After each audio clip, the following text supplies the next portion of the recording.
I like how we decided who was going to start talking first ahead of time. That way we all didn't just sit here in silence staring at each other for a minute. What inadvertently turned out to be you, so. All right, 3, 2, 1. Welcome, everybody, to the first episode of the Modern Monks podcast. I'm Maddie. This is Mike. This is Johnny.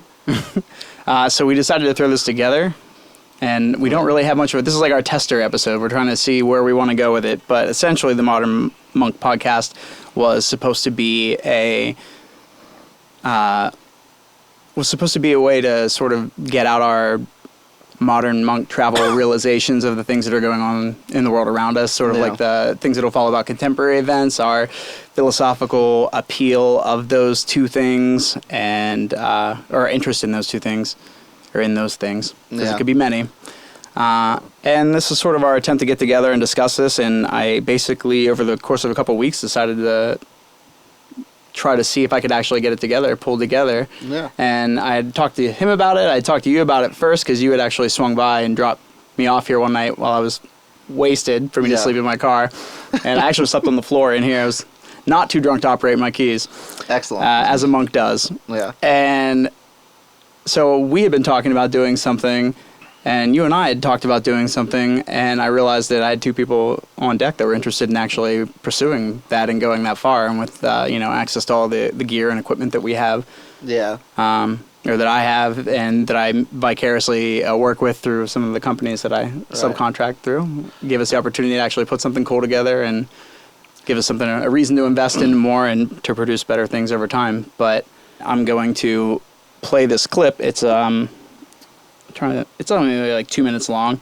Okay. It was Dr. Phil, and he was on the Joe Rogan podcast. So I don't know how you feel about Dr. Phil, but it's daytime TV, and I have a very weak stomach for it, in general. Well, I also know that he is not a doctor of anything remotely related to what he's talking about or doing, and often gives quite bad advice, but sometimes in here nor there, I just gave it a chance because he was on Joe Rogan's podcast, and I wanted to check it out. And as I've been prepping to get ready for this podcast, I just kind of wanted to spend time acclimating myself with other podcasts so I can sort of lead us in a direction. So I'm going to cut from here, and I'll just play this video in the podcast so that everybody else can listen to what we're listening to. Yeah, I grew up with an alcoholic father, and it was a pretty violent home, and he was a really bad alcoholic. And I know, having grown up in that, you wind up with what I call a damaged personal truth. And you feel second class. And the problem that kids make, and because I know I did it, and I see others do it, is you compare your personal truth, what you know about yourself and how you really live and what's really going on. You compare your personal truth to everybody else's social mask. Because you go to school and I know that last night the windows got kicked out of my house. I know that the utilities got turned off, and I know there was a big fight in my kitchen last night. And the kid sitting next to me, he's got on a shirt that's all ironed, and his face is all bright and clean, and he looks like he's just got it all together. And you compare yourself to that person, that kid, and you feel like you're second class. And the problem with that is we generate the results in life we think we deserve. So if you think you're damaged, you think you're second class, you will generate results that you think a second class person deserves. So if you don't fix your personal truth, then you'll spend the rest of your life saying, those really good results, those belong for somebody else. That's not for me. That's for somebody else. And you'll settle for second best, and you won't get what you might otherwise generate for yourself if you don't fix your personal truth. And so I think a lot of people are struggling, looking for a way to kind of get out of feeling not good about themselves and damage self-esteem, damage self-worth, and they really don't know where to go. So he goes on to talk about, he knows that what he's doing as a service is, not necessarily entirely, he's not reshaping the box. He's not doing anything that's, breaking ground. Like you say, he's not trying to cure anybody. Get this on the cast first, or are we just going to, talk about the general thing of it? I'm wondering if we should be recording you saying this right now. Yeah, we are. Okay, we called it back on. and I'm just an idiot. That's very fair. I thought we still had a hot second, but yeah, no, I was kind of letting you do your thing. But yeah, so I mean, like that clip I was just watching, and I kind of watch a lot of it whenever I'm like going to sleep. So I don't really. I doze in and out. There were nights where I wake up and he's talking to somebody totally different in the morning, and I'm like, what? But it's an interesting way to start your day, I guess. So, but that one really resonated with me because I feel like I can't say that I had a terrible upbringing. I don't. Yeah. I mean, both my parents love me still. I've always had a good relationship with them. But I think that what he says in that, right, with, you know, not feeling like you deserve, like my parents did divorce. Right. So I got a lot of things as, you know, one of the elder millennials right now in the world that's walking around post the high divorce rate of the, you know, late 90s, early 2000s.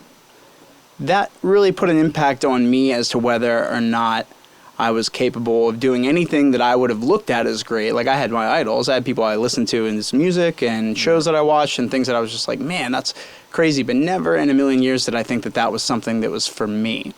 And so with things like Instagram and Snapchat and all that stuff, like, if you're getting these, like, glimpses into other people's lives, and it's obviously, we've talked about before, just off air as friends, all of us, actually, both of us, which is part of the reason why I felt like this was a good group to put together. Is, you know, that living through other people's filter is really difficult, especially when you're not going to match up. And I think it's compounded to be like an even more difficult thing whenever you look at it like, I just don't deserve it because I'm tainted. You know, I didn't have the nuclear family, but you, for example, did. Like, you have loving brothers, loving mom, strict dad, but loving dad. Like, there was a lot of love in our family, but I mean, it definitely, you know, had some complications too and everything. Like, I don't think anyone's got a perfect family, you know? I care about my parents a lot, so I'm not going to, like, sit here on a podcast and air some dirty laundry.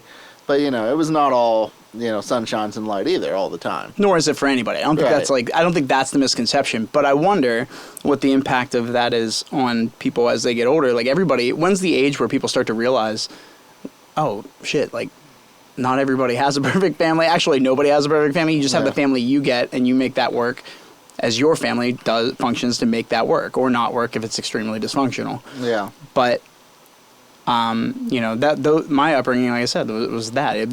My parents' divorce was the worst thing that happened to me, but I think it was simultaneously the best thing that happened to me because it forced me to start to take stock of the world around me and realize, like, I might be going at it alone in my dramatized, like, 13-year-old brain. Yeah. You know, you just like, oh, I ran away for the first time when I was 12. Like, man, I'm a rebel. But nonetheless, like, you know, I looked at it like I had a lot of friends whose parents weren't divorced. Yeah. And I kind of, there's like a stigma when you talk to other, what do your parents do? Like, well, my mom does this and my dad does this. And like, oh.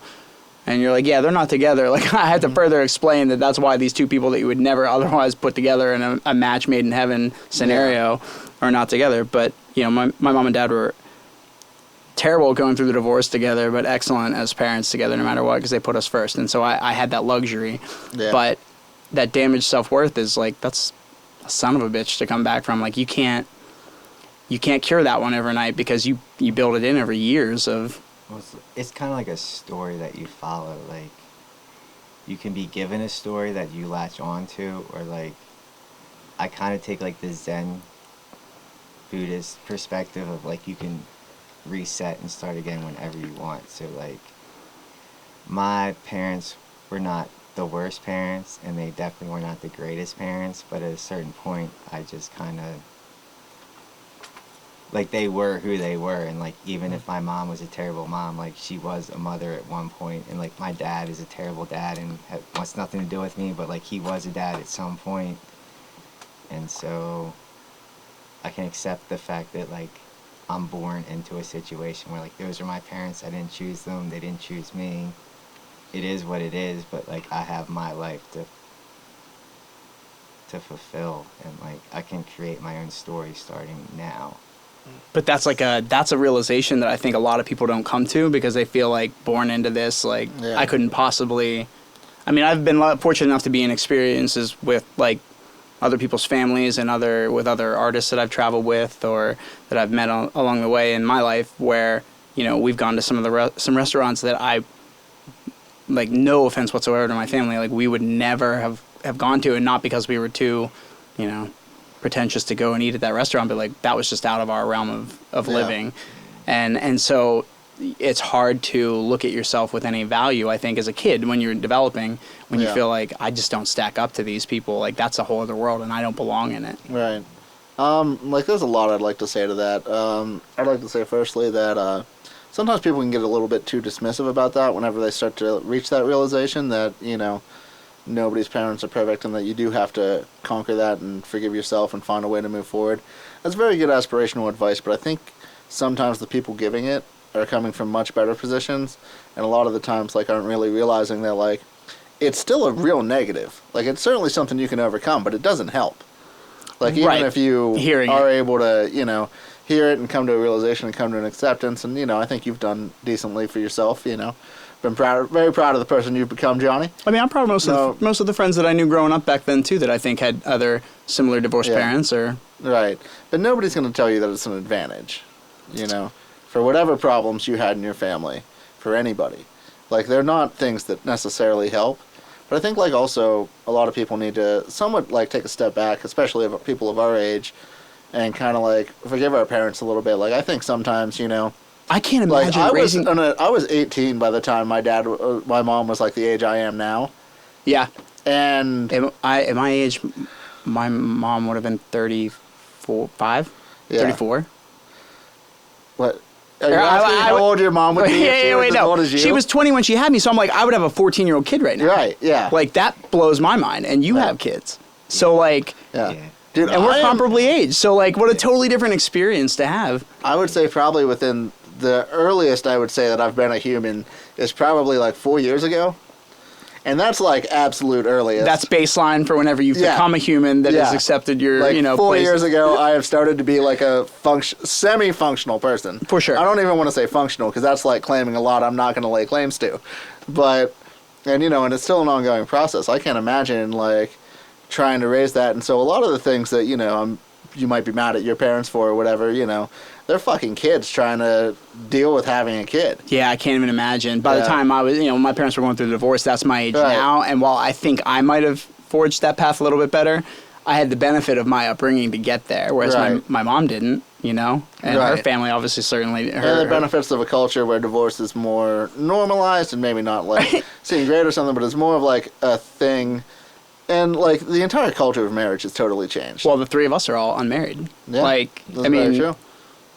to some degree, that's got to be by choice because you can go to the courthouse and fill out the paperwork and get married to anybody if you don't give a shit Yeah. about the size of your wedding or the endowment or Right. whatever. Or if, we thought that the first person we had a real relationship with needed to be tied to us for forever, and like that's what we were going to do. We were going to pop out kids when we're like 20, 21 tops. Yeah, I'm surviving like second divorces from some friends that I Yeah. had in high school, and they've got kids and the whole nine. And I don't think that that's a path that it's kind of unpopular opinion to say like, oh, I don't want to have kids, but I just have never felt ready. And I Yeah. know they say, well, you're never ready. And it's like, well, I kind of call bullshit on that. Like, I feel like Yeah. you can set yourself up for better situations than others. I feel like even if you try to have kids, like You're not guaranteed the that probability either. of like increasing your odds is like 0.2%. Like Yeah.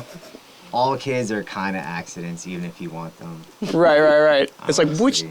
which of these intentional accidents was Right, the one yeah. that It's actually... like my kids weren't planned for it, but like I didn't not want them like when they happened. And Yeah, so for sure. It came up, and I was like, all right, I guess that's what I'm doing. You can now. definitely like run the math. So and I'm a figure dad out now, none of okay. My there are 5 of us, 5 kids in my family, and it's pretty easy to do the math and tell that none of them were planned.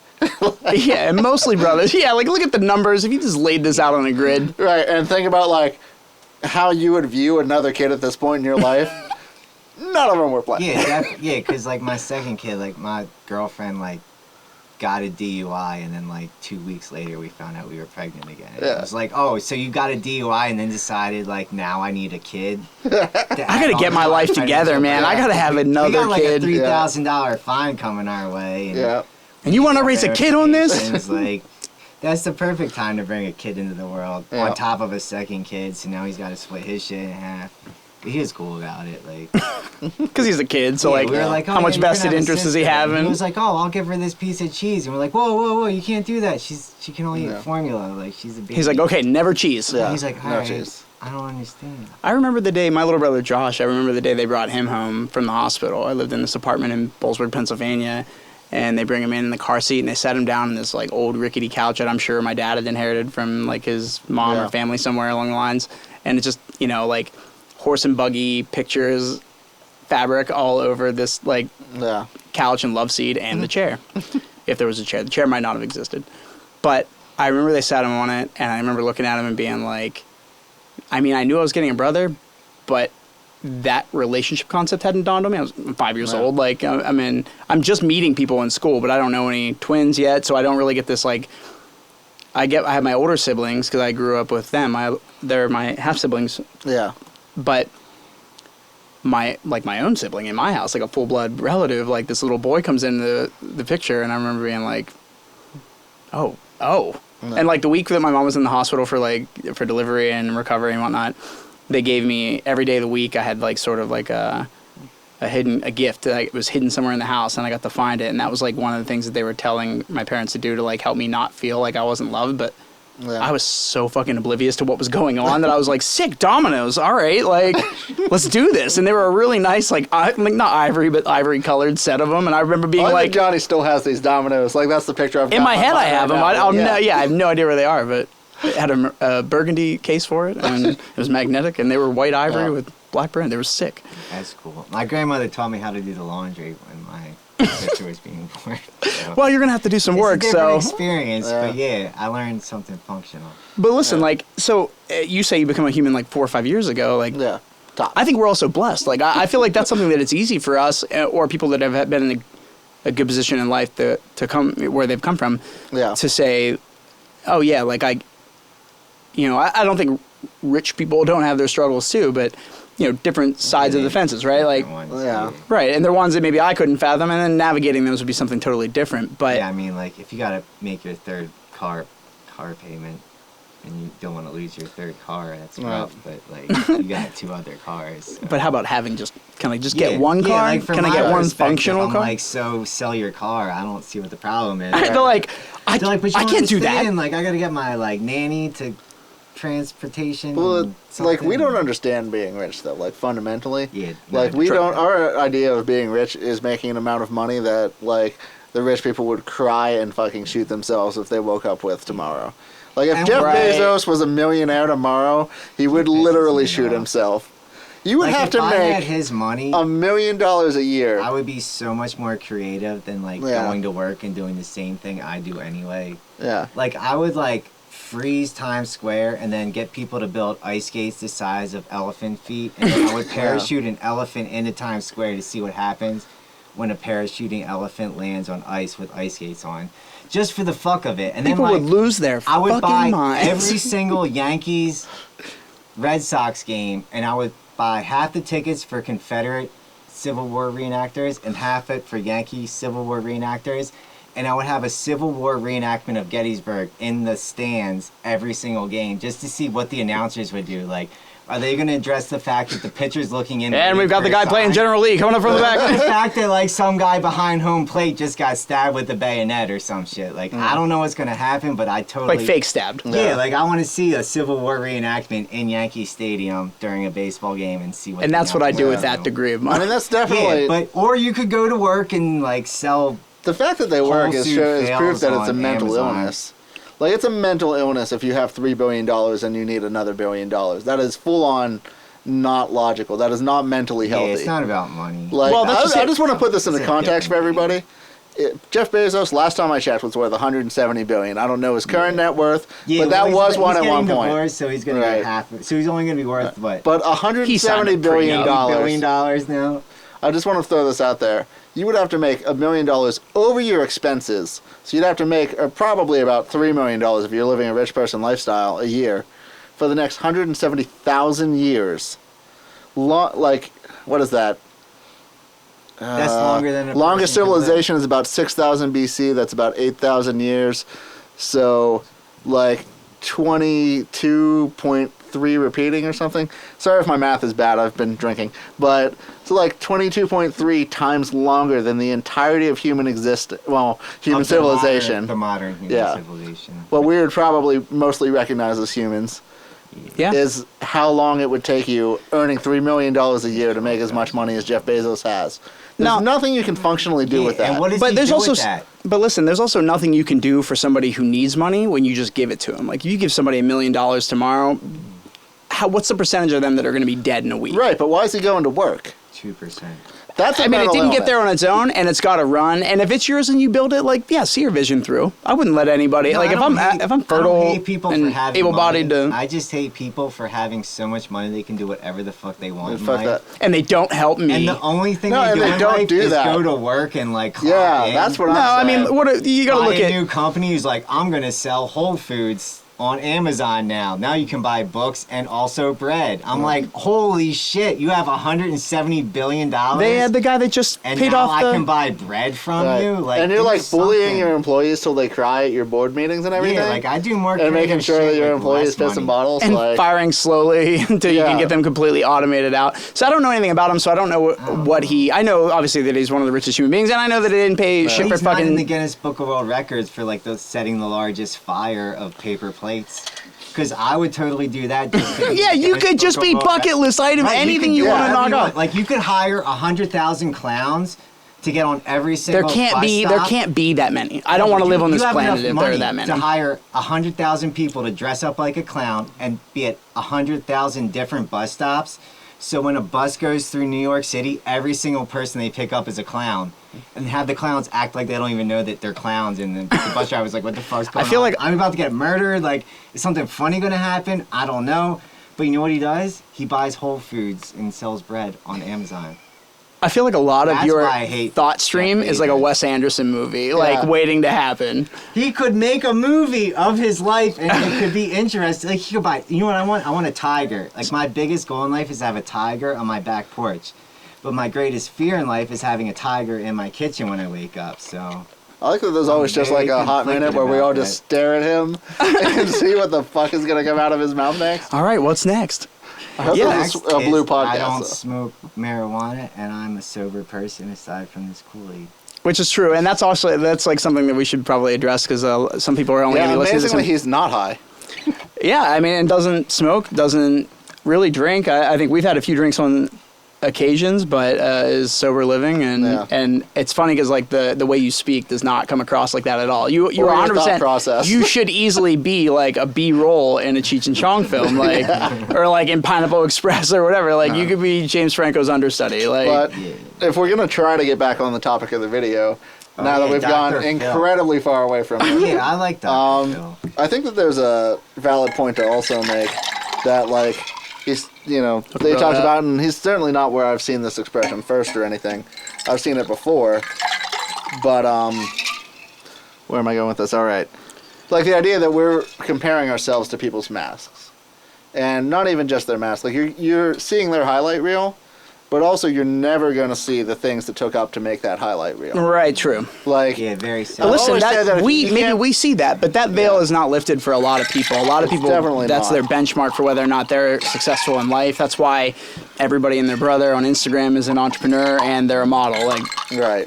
not that you're they can't go both ways. They're gender, Well, that's gender even, fluid. Like, just what you post on Instagram is Yeah. like your best presentation. and I don't post a lot. I finally made my But I'm saying, benchmark to like, be. But you know what it is like what you put forth is not the rest of your day. Right. Right, for sure. That's it. But as I come to grips with that as like a media person, where people want to see more. Like, I'm in a band, so like people want to see every aspect of that. That's what they want, and that's Well, what no. music is now. Like, They want to see every aspect of you good at your craft in a semi-decent band. They don't want to see you completely sucking. They don't want to see the like hours I saw of you being completely terrible. right, Nobody for want, sure. They right, want to see for the sure. guy shred on the guitar, but They don't want to a certain degree of transparency Right. and what's Yeah. going on. But yeah. so you compare yourself to somebody playing guitar, and you might say, "Oh man, I wish I could play guitar like that." But Well, you this didn't- one's way different. Yeah, this is a sweet one's- blueberry and maple. That's It's a pancakes. blueberry wine that I've all the added sugar is from maple syrup. Wow. So, That's pretty insane. That's really That one's good though. maple. Right? Yeah, this is like drinking a That's like pancake, breakfast. basically. Yeah. Right. That was pretty much the concept for it, was breakfast cereal. For the alcoholic that wants to feel some semblance of normalcy in the morning with their Like when kids. you hate Bloody Marys, like drink this one. Yeah. Right, for sure. That's incredible. That's Thank really good. Thank you. The best way to beat a hangover. But, is to not you know, stop you didn't want to stay home and not go to a party and practice your guitar when you were 16. That kid did. I didn't want to You do it didn't at wanna- 20. We lived together. When did we live together? I was 20 years old. Yeah. Because you had the magical 21 powers. You were Yes. able to go and buy alcohol My that powers of only being, like, you 6 or consumed. 8 Only you months. drank it Right, all. Obviously. And we definitely didn't throw a lot of parties. So that No. was not a thing. But that era of my life that was college. That was undergrad for me. Yeah. And I mean, I was going through the motions because that's what you're supposed to do. And eventually, after I graduated, I was like, right, but all my job contracts are 8 years, and they're all military. And like, what if I don't want to do that? And Yeah. I don't want to be a translator, and I don't want, like there are just so many things that I didn't want to do. So I took a year off to soul search, and that's where I found music. And then music is what led me to video and everything else. But all the while, I can tell you firsthand, like my life and worldview was that I was not going to be a world traveler. I was not going to do anything that shaped anybody. Like I didn't have any influence. Yeah. And so there's something like when you've got like the Logan Pauls and the huge YouTube stars that are influencing kids that are growing up glued to YouTube and stuff like that, they don't really Wait, suffer the same ailments, how that did we do. you get that ailment then? Because I think that's back to our original premise. But like, I mean, for me, it was just being divorced, and then you go to a new school. I'm a second-class citizen. Right. So like, what is So, it let me back that up. It's Well, like, see- I'm not able to do that. Like, Little things started to give me credence to believe that I wasn't as bad off as I thought I was. I remember whenever I lived in Tyrone, my mom was dating a guy that lived out there. yeah. So you got insight that you weren't as bad. But like, what was? I lived in Tyrone, But what was and I the got origin of like what made you feel like you weren't worthy of? because my parents got a divorce and I moved to new areas, and so along with the other issues I was tackling, like being the new kid in a new school, and there was like a 4-year period of time, 2 or 3 year period of time where I wasn't in the same school. That's where I met you, was when I Yeah. was in that school district for not even a year. It was like my 9th grade year. And it's worth noting it's a very small area.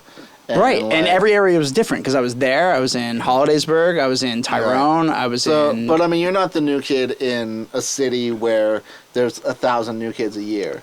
You know what right. I mean? You're So I not- stuck out like a sore thumb, Right. and then that's the first thing that happens is I think the my bullies find graduating you. class was like 80 kids. I think yours was like 60. I mean, you weren't there to graduate, but I think that's what it. But was you know the what? size of the I was class. so scared of all the places I had been prior to being to the area that I lived with you. Yeah. That what really saved me was meeting you and Jason, because I was so used to being picked on, and you guys were the first group of kids that were like just total miscreants and were like, oh, that dude, like, there's more of us than there are of them. And, like, what are they going to do? I was more afraid of you. We used to have this game in high school. I don't know if you remember it. It was The Game.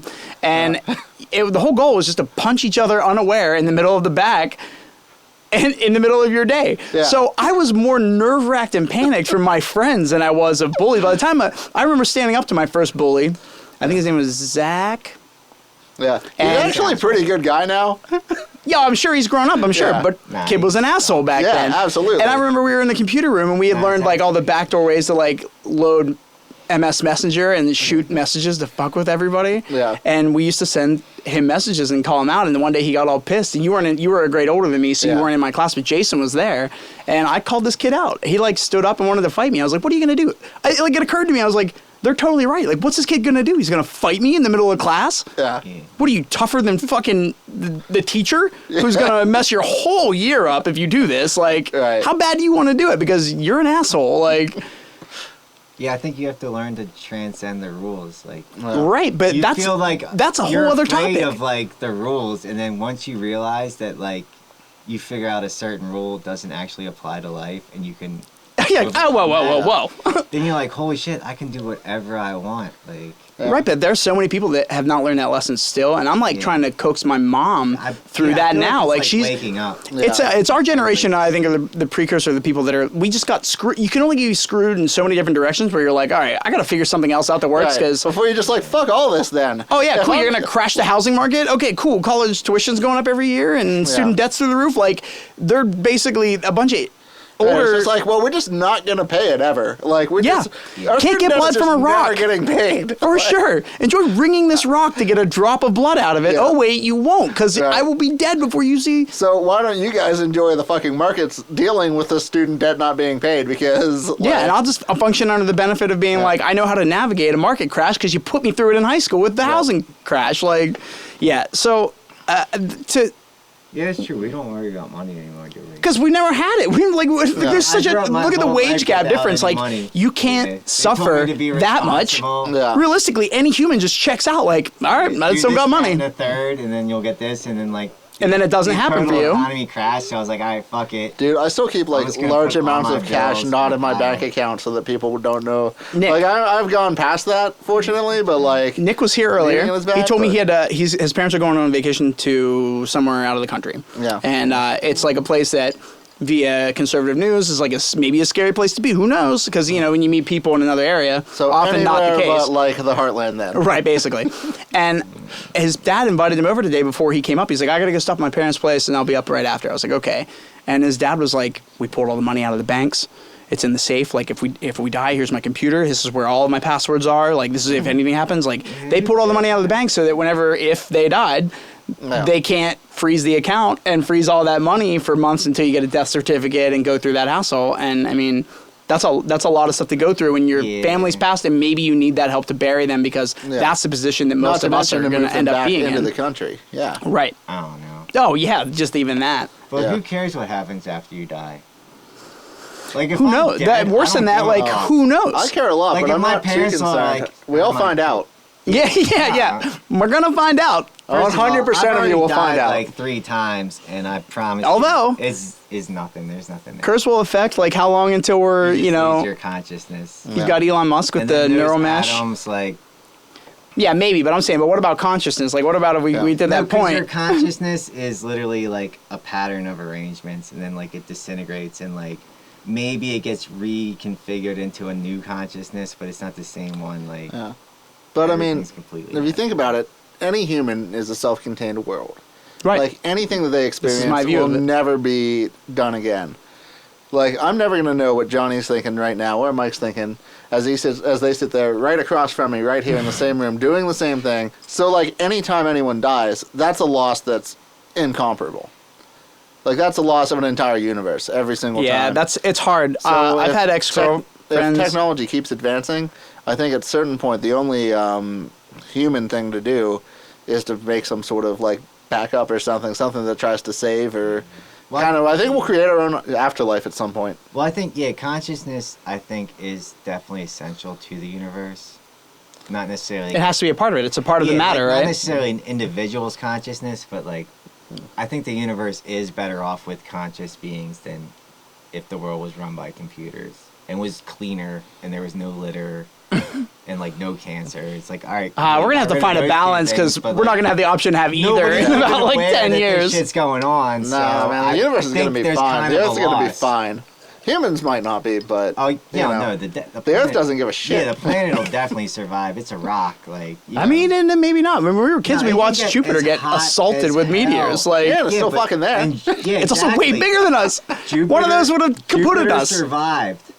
Huh? Oh. Jupiter's still there. It survived. I know, but it was way The larger planet and Earth will survive. Oh, it's larger or smaller? Like, you haven't gained 10 pounds and lost 10 pounds in life? Like, you're still... you're right. I've been thinking about this all wrong. I love like- that in Mike's mind, weight fluctuation means that the concept of size is irrelevant. No, but I'm just saying, like, was Jupiter like 10% larger, 10% smaller? It's like, the largest still- planet it's still in our- fucking in our- Jupiter. It's still Like, it's it like still something like exists. 4,000 times the Yeah, size for of all Earth. you know, It is Jupiter's very all large. like, damn, I got a 6-pack now, and you're like, oh my god, Jupiter is smaller than it used to be. Listen, I would rather be Jupiter taking those meteors than me, and I gotta look up how big Well, I Jupiter mean, is. obviously, at some point the Earth will die, but it's not going. It's going to be Nah, not after the humans, Earth. most likely. It'll exist. It'll Yeah. be dust, if nothing else.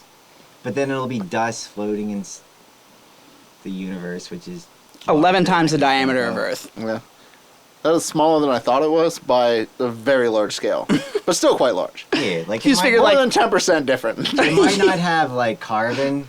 Although I'm ashamed to admit, he was definitely closer than I was. As far as it goes, I retract my statement Yeah. that weight is not congruent and doesn't matter. That's great.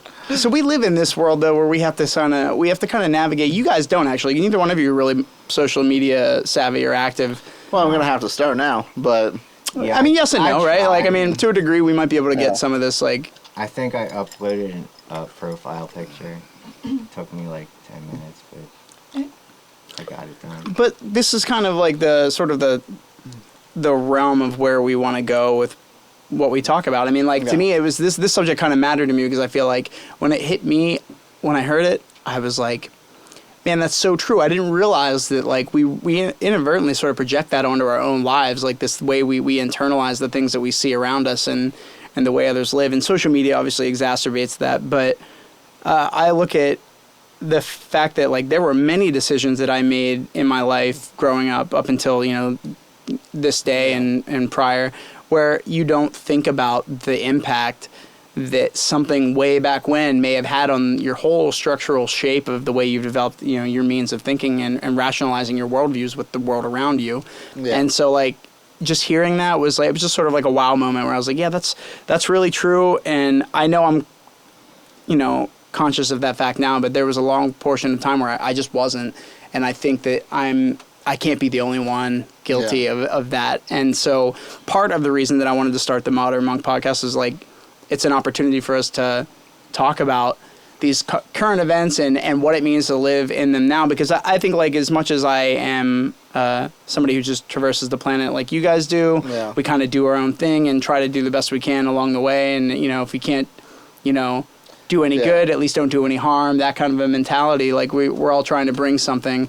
And I think one of the things that really stuck out to me about that statement was that it's so true. And I feel like people need to hear that, because as we sort through the things that we're seeing and observing in media, which is now, you know, Instagram and television, which was always like, you know, in the mid-90s, video games were causing kids to, like, kill people. That was like that was what made kids violent. And then later it was like convenient that it was turning us into really good drone flyers. So like now it was like, well, they're not so bad. Like, that part is true if you're good at it, which I'm not. Yeah. So I can't be a drone pilot. So in doing this, like, that's kind of what I wanted us to do, is to sort of bring value to it from the average person. And I've always considered you to be somebody who's really mindful and thoughtful as you walk through, and you definitely. Yeah, I think that, I mean, I don't know Mike as well, but, you know, I know that you and I are both, like, fairly introspective, and I would assume that he is as well. Definitely. I mean, what's funny is, and nobody else is going to know this, nor would they maybe even care at this point, but you two just met each other in person today,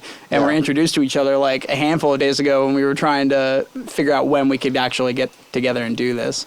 Yeah. But if everybody's content with where we're at for right now, any last thoughts, final thoughts? Should we do a round? Maddie, you're up. Yeah, I think I'm just going to try to circle back to the idea that if you can't be jealous of one thing, you have to be jealous of the whole thing. Like, you don't see the work that it takes people to get to where they're at. You don't see, like, the years of us being, I mean, I think we had a good time with it, but just incredibly broke. All you could do was have a good time with it. Like, we worked at a pizza shop. Maddie and I worked at a pizza shop together when I was 20, and he was 21. He made pizzas, I delivery drove, and we rocked it. We made a lot of money for doing it because it was mostly under the table, so we won't throw under the bus the employer who paid us very exexorbitantly under the table to be pizza makers. We're not talking about it. Wait, you got paid exorbitantly? I got paid less than minimum wage, but it was under the table. But which was what made it worth it after taxes. Right. And then he still wanted to claim taxes sometimes. Like, okay, you just don't want to pay me that much money out of your pocket, even though I flawlessly ran your business for a solid week. Matthew? We're not talking about it. But I mean, I was making good money as a delivery driver. Yeah. Like, it was less than you, but I was under the table also, and more than minimum wage, and then I had tips every night. Which, when we were 20, no, felt great. Quit guessing it. Yeah. But yeah, so I mean, we made that work, and to our, you know, a testament to, like, the staying power that you and I had as people. Like, we wanted to have fun, and we were like, we've always been kind of bucking the system, so it was like, okay, if we're gonna calzones also. The man made calzones. I don't think we did, actually. I think we did. just made Of course, stromboli. who made strombolis and does ricotta cheese? We made calzones for a person named Jason. I mean, Quit getting names. it's almost impossible that we didn't. We made a lot. Yeah, there had to have been a Jason that got a calzone once. Honestly, I can't even remember if we made calzones or not. So, like, specific customers are not going to show up. That, like, the guy But you that know what was we did? in charge of your restaurant was named Jason. No, it was not. So- but you know that we... Sorry, go ahead. Well, what I was going to say is, I would say don't really necessarily worry as much about where you're from and even, like, where you're at now. As long as you're, like, building skills, building networks, getting to become a more, like, complete version of yourself. It's a marathon, not a sprint. Yeah, definitely. And also... But it's hard when you think, like, oh, this person's at the finish line. Yeah. I got to run. Like, Oh, yeah. that's the quickest way to fall. There were so many people. I was so jealous of you and everyone else for getting to be in college. Like, my parents made a little too much for me to get any grants for college. I didn't do quite well enough in school and didn't, I basically would have had to somehow fund my way through college, and anyone listening to this knows that that's not an option anymore. It's not our parents' Right. generation. Right. So I was basically just kicking around trying to wait for getting off of my parents so that I could file FAFSA, even though I hadn't lived with them for a couple of years as far as they were concerned. It's like 26, 28 or something? 26. 26, whatever age it is. By the time I'd got there, and my whole plan had just been to dick around and then go to college, like, I already had a career that I was in. Things you were Like, passionate I had about. a lot of skills. I had a lot of things I was going. Right, but we But- weren't taught to think about the things that made us Right. passionately excited about life, and to go that Yeah. route. They lied to us ever since elementary school. And I still don't know how to do my taxes. But I tell my kids that every day. I'm like, of course school sucks. Of course school's boring. Like, just don't have them email me to tell me that you're Right. not paying attention. Cause, Well, and you don't Hey, know can you what- do me a solid? Can you do me a just, solid? like, open Right. their eyes enough that I don't get emails. It's like, what happened is school sucks. And they're like, we work for school. And I'm like, oh my God, teacher. Like, Yeah, I'm and I mean, they're just trying to give you a broad yeah, you base. got a real point. I'm sorry. That's all right. They're just trying to give you a broad base because they don't know, what Where the hell you're you're gonna going to end up doing. Somebody who said, when the fuck am I going to use calculus is using calculus right now. Like, I use trigonometry all the time. Like, That's not calculus, you lying. it's not. It's a different field of math, which is why I said a different field No, of math. no, don't worry. I took both. All right. I got A's in all of them, right. actually. I didn't have to take anything past Algebra 2. I only took my tests. I didn't do a single piece of homework. Yeah, I until- took the AP exam but- and everything. I just don't Yeah. like to think about numbers. So, Yeah. But what I'm getting towards is like, we all came from our different places, had our different flaws and hang-ups that were like, kicking us in the ass. You thought you were never going to make an impact on the world stage. You came back from Indonesia this year playing. yeah, and I mean, I think to some degree what measures what metrics I say are successful or not is Yeah. constantly changing, because to some degree, like, I should be super proud of that, but I feel like my new curse that I'm trying to for get rid sure. of is just never feeling like Well- anything I've done is enough for me. Not even that it's not enough. I'm sure I've impacted Right. people in positive ways, and I'm thrilled to have Right. done it, but I mean, But only thing 20-year-old that- delivery driver you would have never thought that, singing in a band was I couldn't gonna even be- fathom it. Couldn't even fathom it for a minute. That you would be singing in a band in Indonesia. we lived together when I tried to start my first band, and Yeah, but if you were 9 years No, old, no, we No, didn't. no, no. That was after. I'm gonna be driving Yeah. my own car. That's awesome. Like, Yeah. right. So it's all relative to your interpretation. So, I mean, of you how all that's have, going. like, your flaws and your twists and everything. But, it all takes a lot of work to get to places that people are. You're seeing the highlight reel. You're seeing people with their skills developed. And the people you're jealous of might end up not where you wanted. I don't think I'd trade places with half the people I was jealous of in college that were, in college and what I thought was doing the right thing and being on the right path. A lot of them are doing significantly worse than me or just in miserable fucking careers that they hate or, Right. like, you just gotta. But we keep always going. kind of steered away from that. Yeah, you're right. I mean, that's so to wrap up for my final thought. I just feel like you have to trust the process, and it's really, really hard to have faith in something that you don't know works on its own yet, especially when you're trying to develop it with the mindset of, I don't know if this is the right thing or whatever. Like, you have a lot of obstacles you face just inherently as your own individual person. So to turn around and try to make something work out of that is often sometimes difficult for some people. So I appreciate that struggle, I think. But the reality is, if you even just can outwardly test with a few people that you trust and are confident in parlaying it to, and say, like, this is what I'm thinking about doing, this is where I'm at. Not that you should gauge it off of other people, but you can always sounding Quality board with some feedback is people. really good, yeah, that yeah. feedback helps. And I think knowing that you are doing something and are soundly in the right position to get to where you're trying to go, then you're probably in good enough space to, trust the process and understand that if it takes time, your new game should be figuring out how to be more patient. Yeah. Just keep that in mind while you're trying to edit this into something remotely listenable. No, mostly it's just going to run through because, I mean, we talk consistently, so I'm not too worried about it. I think that's it for the first episode of the Modern Monk podcast. If you were a fan of what you heard today, you took anything insightful out of it, like and subscribe. You can find us at Modern Monk Podcast, not Modern Monks. That's somebody else who is too lazy to actually use that shit. And if they wanted to give it up, we would be able to be known as a plural entity. But for now, it's just at Modern Monk Podcast. I prefer to be singular. Yeah, I do too. Because I think it's our individual perspectives brought to the collective. Yeah. And maybe that's the tagline. So make sure you follow, subscribe, like, share stuff, and feel free to reach out to any of us at our personal social medias if they exist. I don't know if Mike's going to pick it back up again, but be prepared for nonsense. Yeah. I have a Twitter.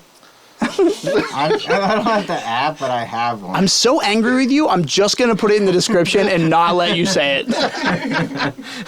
So make sure you like and subscribe. We'll see you guys next time we come back. Let us know what you think we should talk about next. If there's something that's going on out there that maybe would make some sense for us to discuss, let us know.